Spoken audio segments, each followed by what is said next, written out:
¿Qué tal? Mi nombre es Fabián Luna Ornelas, estudiante de la Universidad Virtual del Estado de Guanajuato. Mi número de matrícula es el 21020359.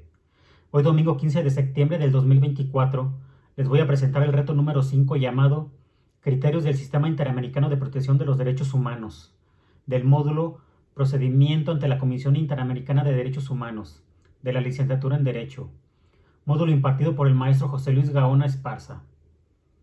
Dando inicio a este reto, expondré la investigación del caso Radilla Pacheco contra México, sus excepciones preliminares, fondo, reparaciones y costas, su importancia y trascendencia. El caso Radilla Pacheco contra México se refiere a la desaparición forzada de Rosendo Radilla Pacheco, un activista social mexicano, ocurrida en 1974 durante la Guerra Sucia en México. Radilla fue detenido en un retén militar en el estado de Guerrero por miembros del ejército mexicano debido a su presunta relación con grupos insurgentes.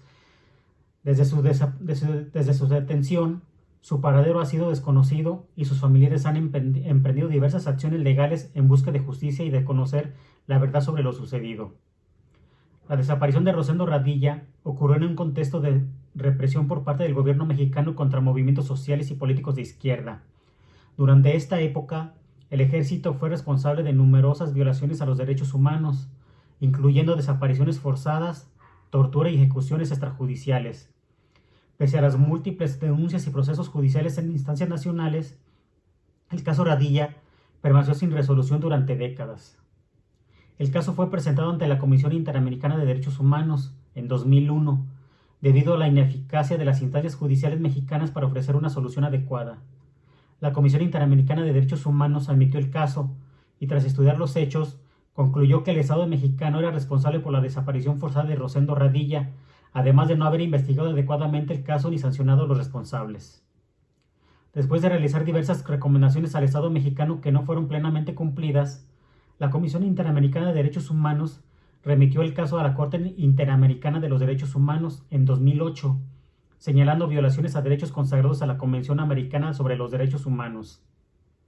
La Corte Interamericana de Derechos Humanos emitió su sentencia el 23 de noviembre del 2009, condenando al Estado mexicano por la desaparición forzada de Rosendo Radilla Pacheco. La Corte señaló que México había violado los siguientes artículos sobre la Convención Americana sobre los Derechos Humanos. Artículo 4. El derecho a la vida. Artículo 5. El derecho a la integridad personal. Artículo 7. El derecho a la libertad personal. Artículo 8. Las garantías judiciales. Y 25. La protección judicial.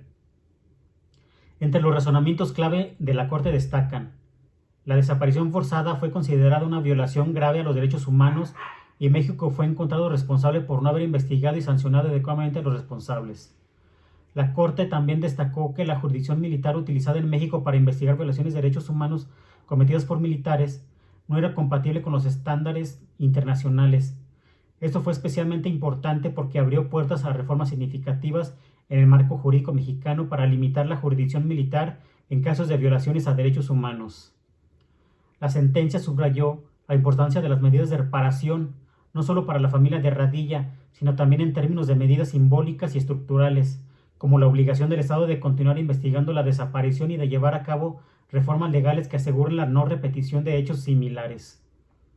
En conclusión, la sentencia del caso Radilla Pacheco contra México tiene una gran importancia y trascendencia dentro del sistema interamericano de protección de los derechos humanos y en el ámbito jurídico mexicano.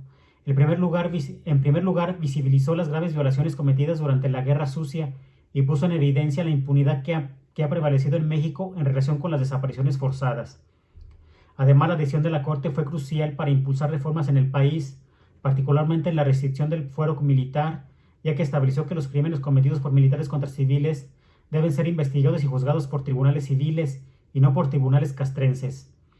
Esa sentencia ha sido un precedente fundamental para otros casos de desapariciones forzadas y violaciones a derechos humanos en México, obligando al Estado a adoptar medidas estructurales que garanticen el respeto a los derechos humanos y la justicia.